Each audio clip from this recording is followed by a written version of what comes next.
Hey y'all, this video is just going to be a really quick comparison of the Beauty Blender and the Real Techniques Complexion sponge. Don't quote me on the name, but it's going to be a comparison of these two. I'm going to start out with the Real Techniques sponge because I purchased this one first. This is probably my fourth or fifth one. Just looks like this. It has the flat side as well as the pointed side. This is what it looks like dry. It blends amazingly. Let me say that first. Blends like a dream. It's only like $6. You can get this from Walmart. No, not. I don't think Sephora. Walmart or Ulta. Or Target. Yes, Walmart, Ulta, or Target. Yeah, I mean, it's just a sponge, you know. It's not much to it. But it really does come in handy when I'm applying product to my forehead or all over my face, that I have this flat side. The pointed side, I use it for under eye as well as when I'm blending down my nose, just to have that precision.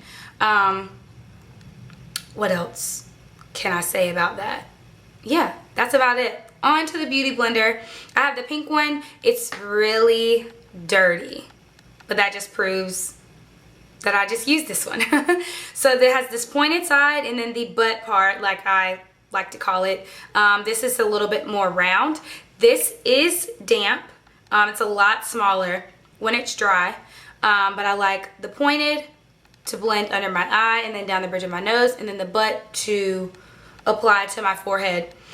The price of this one, I think it's about 20 bucks. I'm not for sure, but I'll put the price down below. You can get this from Sephora, the Beauty Blender site, and I think that's it. I think that's it. Yeah, I'm not positive, but I'll look and make sure that I put it down below. So when I first got the Real Techniques, I thought that this was the best thing on earth. I saw no reason to even try the Beauty Blender because this was all I needed. This completed my life. And then for whatever reason, I went and tried, oh, and this only comes in orange. This comes in pink, black, white, and red. And then for whatever reason, I just decided to go give a Beauty Blender a shot. The only thing that kept me from buying a Beauty Blender was the price. I mean, it's a lot to pay for a sponge. Even though it's reusable, even though you can clean them both, why would you pay $20 versus $6? You know what I mean? So that's what kept me from buying it for the longest. But ever since I've had this, I haven't really used this one. I can't even lie to you guys. The thing that gets me for this is the reason that I love this one more. I love this one. I like this one. No. I love this one. I'm in love with this one, okay? The only thing that I don't like about it is this, when you wet it, it gets too big and it's too soft. Like if it was this size when it's wet, it would be perfect. You know, you can see the size difference. You know, the Real Techniques is the same size as the Beauty Blender when this one's wet and this one's dry. So if you're trying to be precise with it, you don't really need a huge sponge. You know, the smaller the better, I feel. So yeah, this one is just a bit too big when it's wet, and it gets really, really soft.